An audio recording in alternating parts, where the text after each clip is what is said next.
يا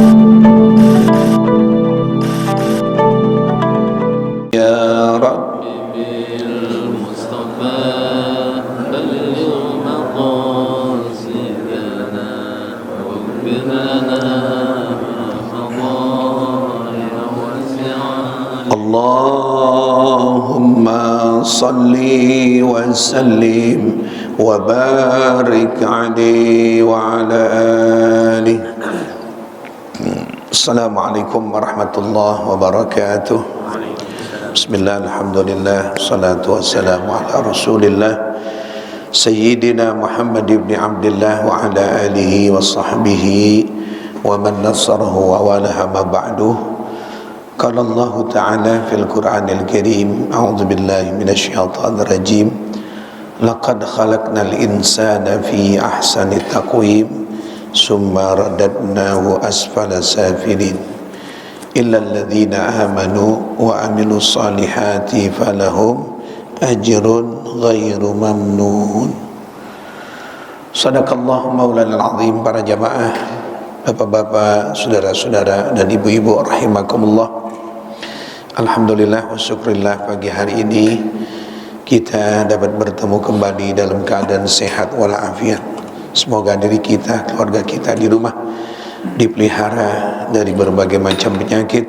Selalu mudah-mudahan Allah menjadikan kita sehat walafiat.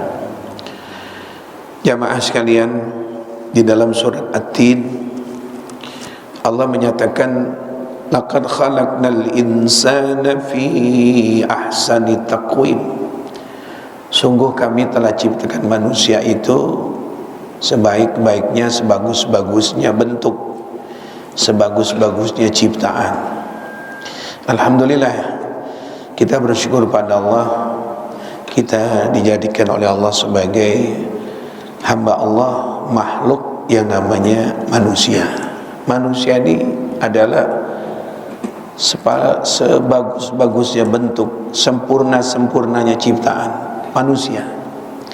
Kita sebagai manusia mewakili manusia lainnya, kita bisa meniru di alam raya ini, bisa meniru apa saja, warna-warna bunga kita bisa tiru, kita bisa gambar, kita bisa meniru suara-suara apa, binatang, suara kucing, suara burung, manusia bisa niru, ya. Dan kita menggambar, dan kita menduga, dan kita mereka-reka ini bagaimana bangunan yang bagus.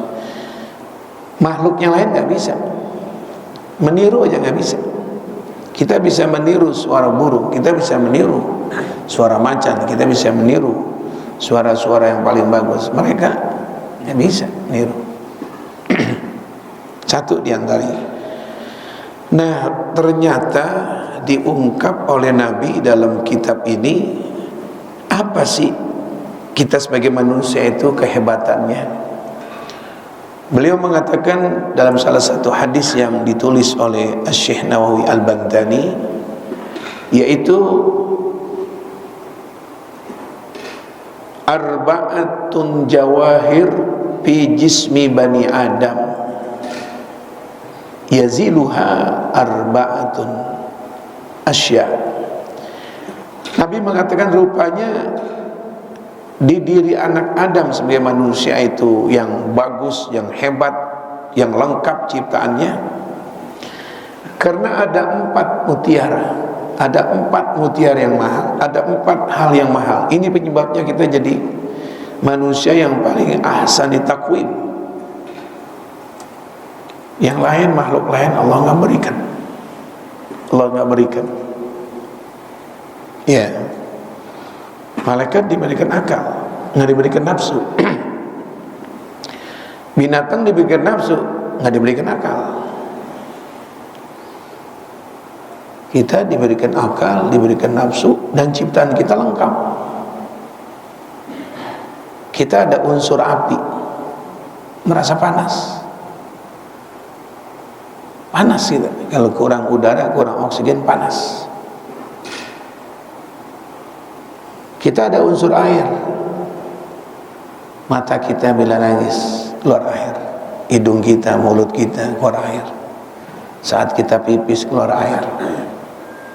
Kita ada unsur udara. Apapun yang kita tiup, balon yang masih kempes bisa melembung, ada unsur udara di badan kita ini. Kita ada unsur tanah, karena yang kita makan semua adalah unsur dari tanah. Kita makan sayur bayam, sayur kangkung, semua yang kita makan Allah tumbuhkan di tanah. Kita minum air, Allah tumbuhkan itu air di tanah. Kita pakai baju, asalnya bahan asalnya apa? Benang asalnya pohon kapas tumbuh di tanah. Minha khalaqnakum, dari tanah kami ciptakan. Wa fiha nu'idukum, nanti kita kembali ke tanah. Jadi pertama kita ada unsur api, ada unsur air, ada unsur udara, dan yang keempat kita ini ada unsur tanah, maaf. Ada unsur api, ada unsur air, kita ada unsur udara, dan ada unsur tanah. Ya, lengkap kita, semuanya ada sama kita. Nah, ini unsur itu terciptanya kita, mahalnya kita ini dengan ada sebab 4 mutiara dalam jiwa kita. Menurut Nabi begitu. Arba'atu jawahir fi jismi bani Adam. Ada 4 itu penyebabnya kita jadi mulia. Apa yang pertama? Yang pertama adalah al-aqlu, akal. Kewajiban agama, sholatkah, hajikah, terus zakatkah, puasa, terus. Syarat pertama adalah punya akal gak dia? Ya, wajib sholat kalau belum ada akalnya. Jadi berantakan ini ibadah kalau nggak punya akal. Dan dia akan berpikir di saat dia menghadap pada Allah yang memberikan akal. Dan seluruh ciptaan-ciptaan yang kita bisa lakukan karena punya akal. Ini akal jadi mahal manusia.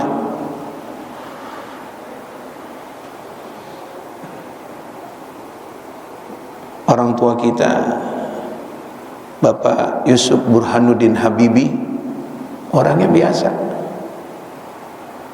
pendek, tapi akalnya pintar. Jerman aja salut, angkat tangan. Beliau bisa tahu penyebab apa itu lampu sen kapal itu mati. Subhanallah. Bisa tahu dia ini kapal kenapa bunyinya kok begini. Akal. Kita boro-boro, mobil kita aja mati, lampu kita bingung. Akal.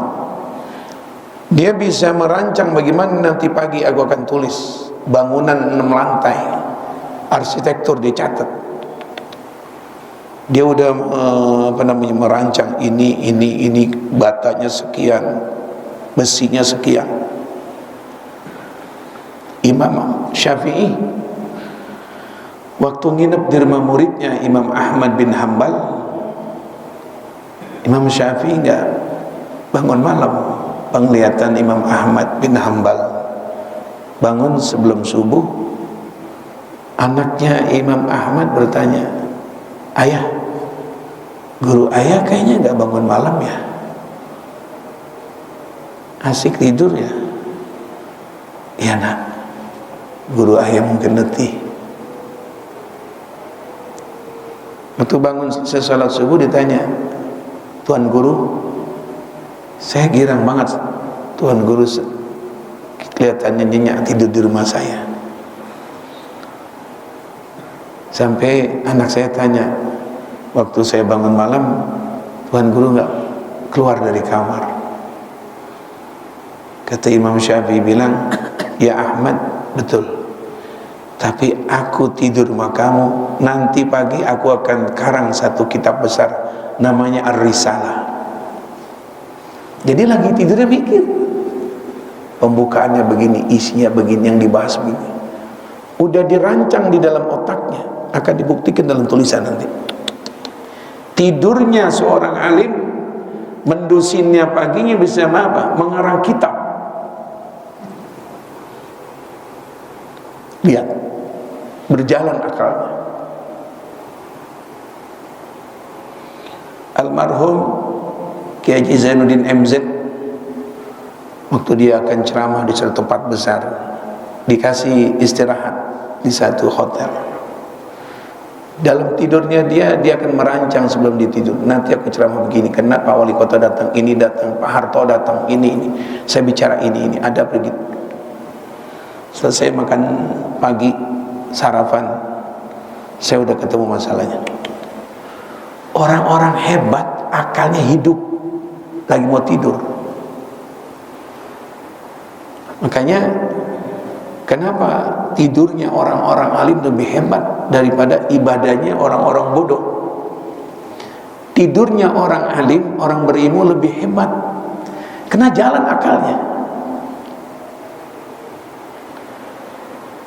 Besok pagi mulai si arsitektur udah siap dengan kertasnya.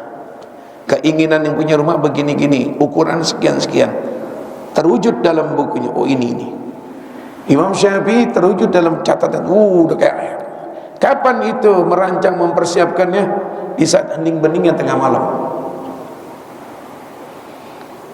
Makanya di saat Nabi Adam sudah tercipta, itu malaikat-malaikat sujud, bukan sujud ibadah, sujud salut, hormat. Kenapa salut dan hormatnya? Ini Adam alaihissalam ini yang terbuat dari 4 unsur ini mempunyai akal yang hebat ini. Dunia akan ramai, pembangunan di darat, pembangunan di laut, sampai akan menguasai nanti di udara. Kita lihat sekarang itu di udara, itu di planet udah banyak yang namanya benda-benda yang jalan, peluncuran satelit. Kita pakai handphone, bagaimana kalau nggak ada di atas itu? Semacam kayak parabola, dia bisa kita punya.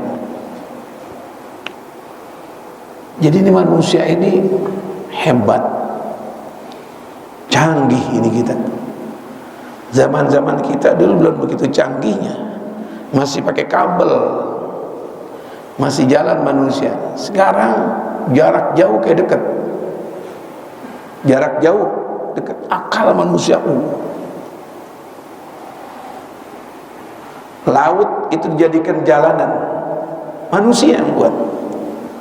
Gunung besar dijadikan terowongan, di bawah itu Masjidil Haram dijadikan bangunan besar, jalan raya.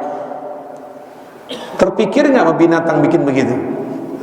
Bisa nggak malaikat bikin begitu? Subhanallah. Bisa dibor, digedein, haratul lisan, dari Mekah ujungnya ke Mina. Kalau kata orang Betawi, itu gunung nggak rontok. Siapa pekerja itu? Kelompok manusia hebat, akal.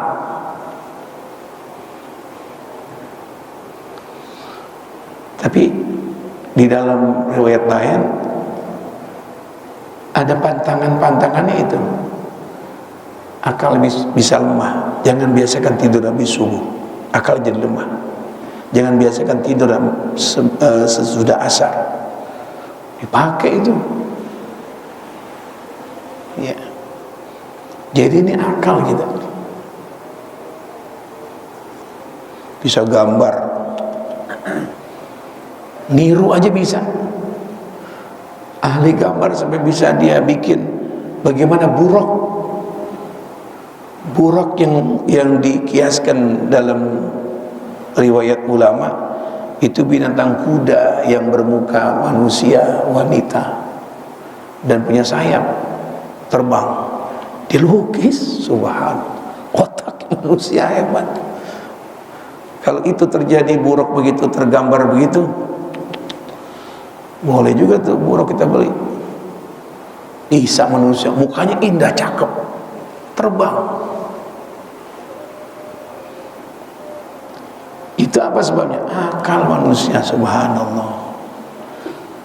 Pak Haji Untung ada di Surabaya misalnya, kita ada di Bumi Putra, bisa komunikasi melalui gambar beliau. Pak, gimana gambar? Sampai nyender sana. Subhanallah. Tahun 70 belum tergambar di kita nih. Bagaimana Pak Untung ada di Surabaya bisa kelihatan wajahnya? Paling kita jawab, kalau TV mungkin ada kameranya. Kita tanpa kamera gede. Sehat Pak? Waduh, kapan kawin lagi? Sudah siapin janda yang masih hidup. Amin. Amin aja kan. Beliau ada di sana, bisa kita lihat. Haji Untung, Muslim masih ada nggak di Ubu Sanam? Masih, subhanallah. Dulu masih mudanya dia jadi ustadz ya. Jadi kiai. Ya Allah, canggih. Siapa itu begitu hebat? Manusia kena akalnya. Apalagi sekarang ini, kita nggak usah ngebet Quran lagi udah. Tinggal ayat berapa bunyi dan ada artinya. Hebat. Kita tinggal nanya sama guru besar kita, Mr. Google. Mau nanya apa? Nanya apa dilayani sama Google. Hebat manusia ya. Cara masang lemari gimana, tahu obat ini obat apa. Apa itu kamus-kamus bahasa Inggris, bahasa Arab, ayat ini surat apa? Buatan siapa ini? Bukan buatan malaikat. Mesen setengah jam datang itu martabak. Hebat manusia. Subhanallah. Jadi itu mutiara yang pertama di diri kita. Allah berikan akal. Coba kalau nggak ada akal, kita bakal dinikahkan udah dicari sama orang cantiknya bukan main, cakep, alis matanya tebal, hidungnya mancung, cakep, akal kagak ada. Itu perempuan ketawa sendirian, mau kawin sama begitu. Ya gue jadi cakep ini, cakep Pak, gimana Pak? Nggak jadi. Kayak Sari ini, ya hari kayak Sari ini ngapain gua? Akal itu jadi hebat. Al-aqlus salim bi jismis salim. Satu, nanti ada masalahnya nih. Yang kedua, di diri kita ini ada yang namanya ad-din. Aturan hidup dia beragama, nggak disebut Islamnya. Hebat manusia punya agama, diatur semuanya. Agama bagus, ada aturan, ini dilarang, ini dibolehkan, ini dilarang, ini dibolehkan. Mencuri nggak boleh ya, kamu mengambil hak orang. Semakin hebat udah ada akalnya beragama, apalagi agama yang kita peluk ini, agama Islam.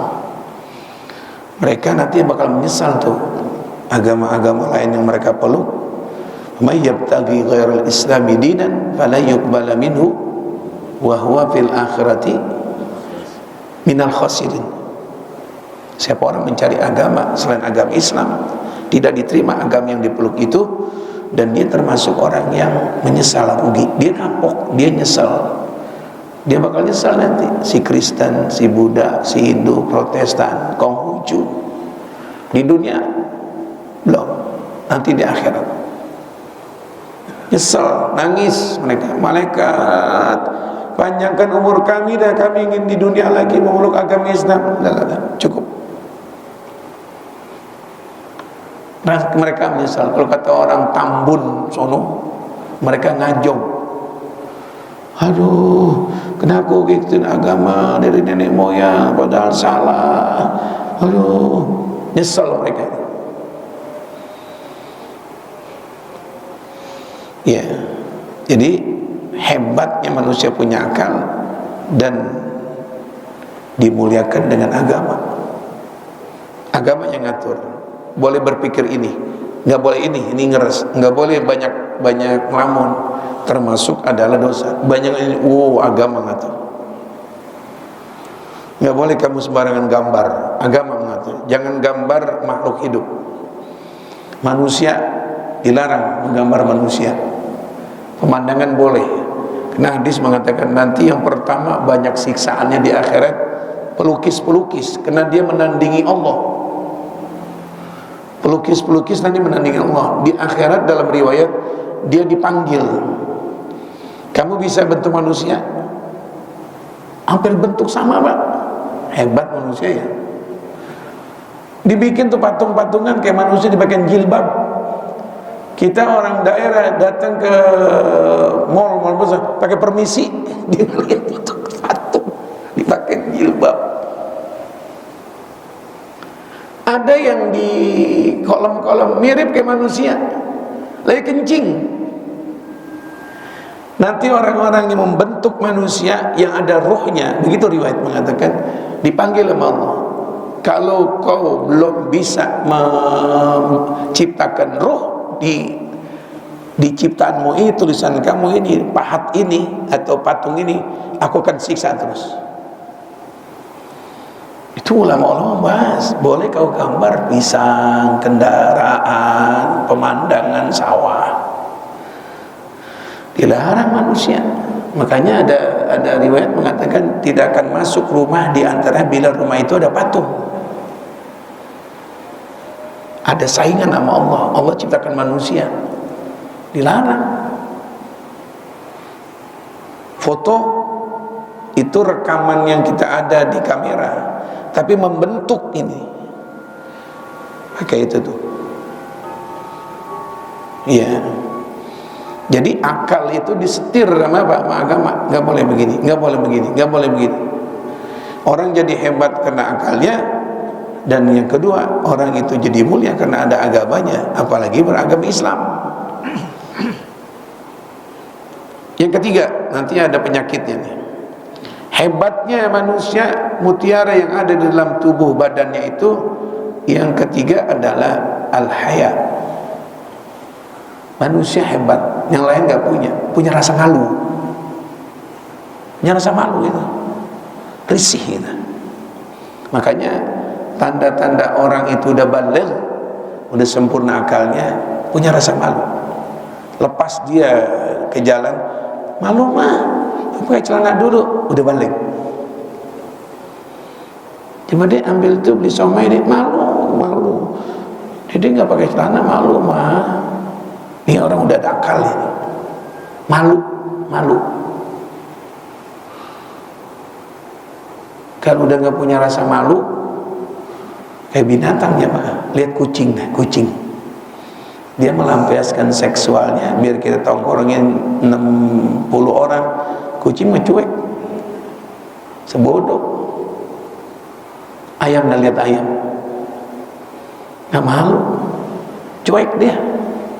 Jadi kalau ada manusia zaman sekarang ini nggak punya rasa malu, bentuk badannya saja manusia, tapi watak tabiatnya kayak apa? Ulaika kal an'am, mereka kayak binatang.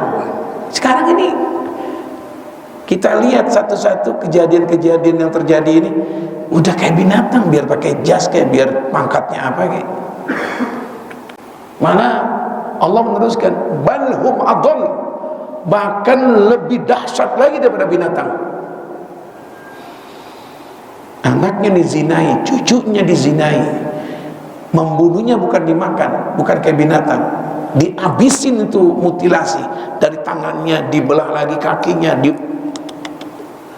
balhum adall, lebih dahsyat lagi daripada binatang. Gak punya rasa malu. Sekarang kita lihat dia mana, ya, dia masa bodoh. Peci yang ada di kepala masa bodoh. Gue ngobrol sama janda depan muka umum, gak malu Pak Haji. Bu, maaf ya, saya gak bisa boncengin nanti. Dia cuek aja, bukan bininya, bukan mahramnya, diboncengin bini orang pada ngeliatin bini siapa itu. Dulu mungkin zaman-zaman Pak Haji Untung masih muda, biar suami istri mau diajak kondangan, lu jalan duluan dah, teguh belakangan. Jadi Umi kapan? Umi bareng-bareng temen jam 2 habis zuhur, ayah ntar bisa asar. Padahal bininya. Sekarang kita lihat, ya Allah, udah wajar sama lu. Depan muka umum jamaah, itu rekaman kita lihat. Seorang pimpinan dipukul itu. Dia punya speaker yang begitu dipatahin. Karena penyebabnya instruksi hampir 6 kali nggak didengar. Instruksi Pak, instruksi, maju ke depan. Bapak nggak malu Pak, Bapak dilihat oleh banyak orang ini. Coba lihat kalau udah ketangkap, malu deh, tutup dong. KPK jam 3 pagi datang ke rumah dia pakai baju oranye. Nah, gimana Pak? Iya bagus begini. Malu, baru punya masa malu. Kita lihat ya, bukan saya mengada-ada. Zaman sekarang ini kalau nggak ada iman, udah hampir hilang rasa malu. Si laki, si perempuan, aduh. Padahal kemuliaan seseorang setelah tadi punya akal, punya agama, punya rasa malu, risih gitu. Ada yang terakhir, ini kemuliaan di badan kita kan Nabi. Apa? Ini yang paling hebat lagi nih. Ini yang diandalkan nanti. Ini yang nantinya jadi hebat di badan kita, jadi mulia. Apa itu? Al-amalus soleh. Kita punya kualitas amal soleh. Dimuliakan di kuburan kita, gak akan dimakan batu. Banyak baca Qur'annya, banyak amal solehnya, banyak tahajudnya. Sudah ketemu kita zaman sekarang di Bogor, Lewiliang. Ada orang guru ngaji di kampung, kuburannya mau dipindahkan ke ada perluasan itu Cibatok dan Lewiliang. Ada kuburan masih utuh, diusut sama Pak Lurahnya. Ini dulu guru ngaji di daerah kami ini, mungkin banyak ibadahnya. Di Cipinang ada orang namanya Ubaidillah, dia masih umur 14 tahun, dia meninggal tahun 92.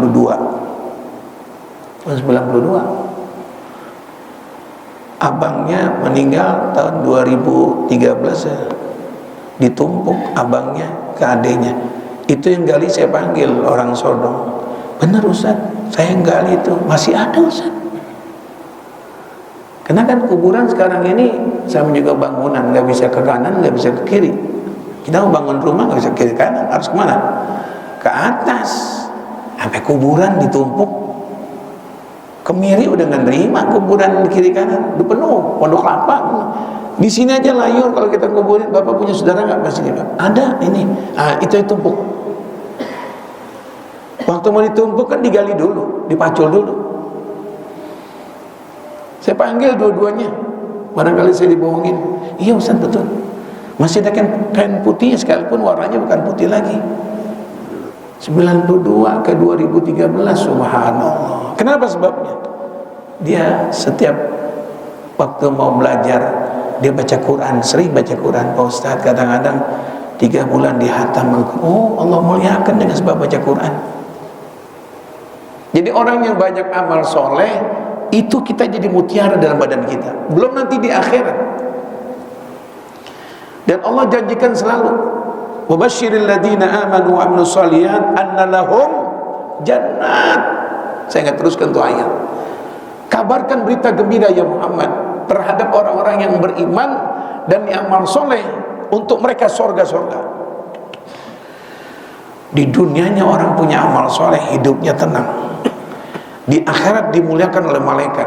Dan kuburannya Allah akan berikan raudhatun min riyadil jannah. Jadi 4 ini penyebab kita mulia nih. Kaki kita jadi mulia karena punya amal soleh. Kuburan mahal. Di mana tuh? Di Bekasi, di mana tuh? Kerawang. Ada 2. Al-Azhar juga punya kuburan mahal. Saya tuh panitianya waktu ada acara di DKN. Ada kuburan orang Kristen mahal, ratusan juta. Waduh, ada rumputnya, malaikatnya sopan-sopan. ada es krim di dapur. Subhanallah. Di dalam dimuliakan karena banyak amal solehnya. Jadi akal, agama, rasa malu ini penyebabnya dimuliakan.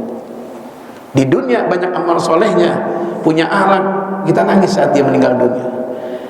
Masuk kubur udah disambut oleh malaikat, dan ini kuburannya namanya bumi akan dilegahkan. Kau suka cium aku setiap hari.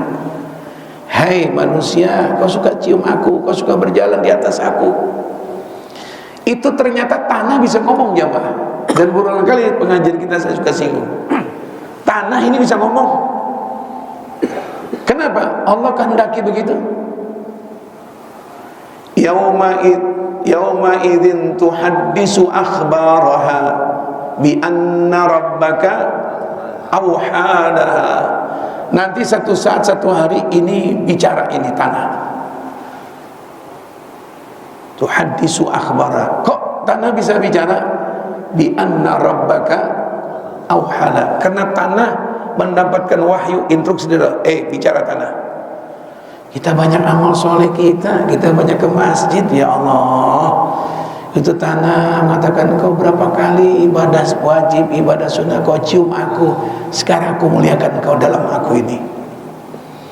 Udah disiapkan dalam tanah, ya Allah, raudhatan min riyadil jannah, taman dari taman surga, taman dari taman surga. Itu yang dapat jatah taman dari taman surga, menunggu kiamat nggak lama. Kenapa? Di dalamnya enak.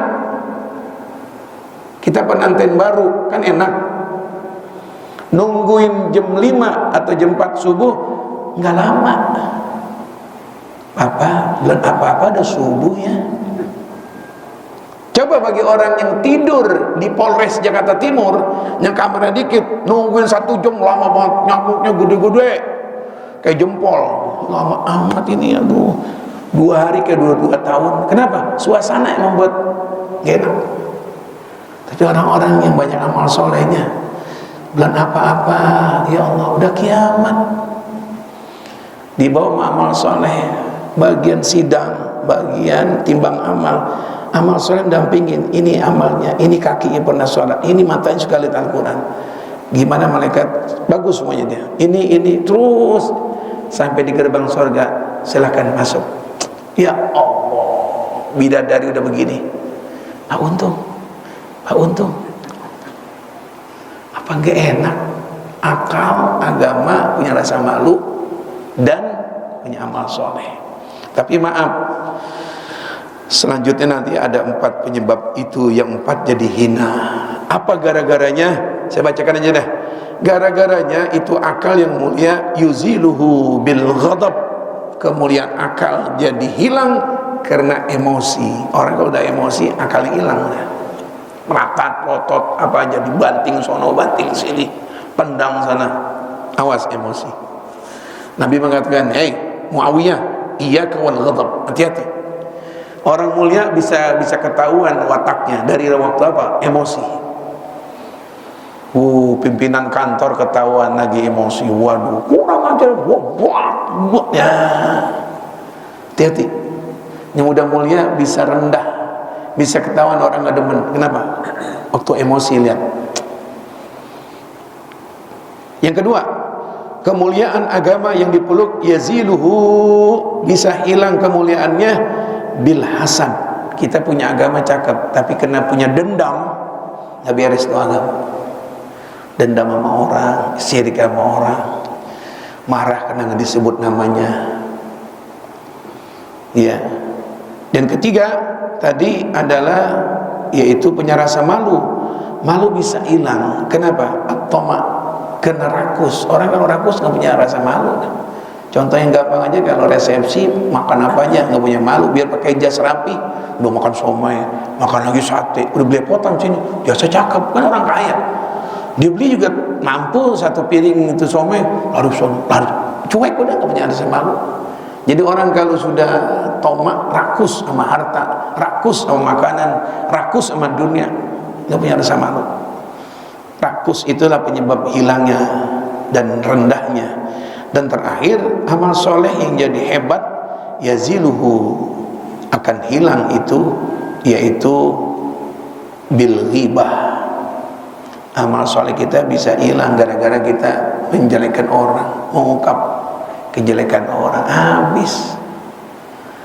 Amal ente udah ditabung begini, ente buka rahasia orang begini, itu si A begini, ya minta redonya. Mudah-mudahan nggak dihilangin itu kita punya amal soleh. Ente ngungkap soal si A nya si B nya ini, ya Allah, orang pada tahu kaiban orang. Ini mulut nggak terasa ini. Kaibannya bukan dua orang lagi dalam podium, di atas podium. Jadi nggak semuanya ustadz itu menutup rahasia orang, padahal bongkar di podium itu saudara kiainya, membongkar keadaan orang. Kita harus minta maaf. Saya minta maaf Pak Untung tadi malam saya ceramah, saya ceritain Bapak, kalau beliau bilang udah saya maafin Ustaz, kelar, selesai, di akhirat udah kelar, di dunia udah selesai. Tapi kalau Pak Untung bilang, Pak Haji Untung bilang, Pak Mahfud tuman Ustadz begini saya maafin, lu nggak bisa, maafin saya Pak, saya keperucut Pak mulut saya, jadi saya contohin Pak, enggak. Maafin apa Pak? Enggak. Udah pas sekarang syarat apa saya penuhi dah Pak, yang penting Bapak redo, maafin. Baik, kalau kau minta syarat, beliin motor yang cakep, kawinin gue sama gadis, harus cari kita. Redo. Nah cukup jamaah ya.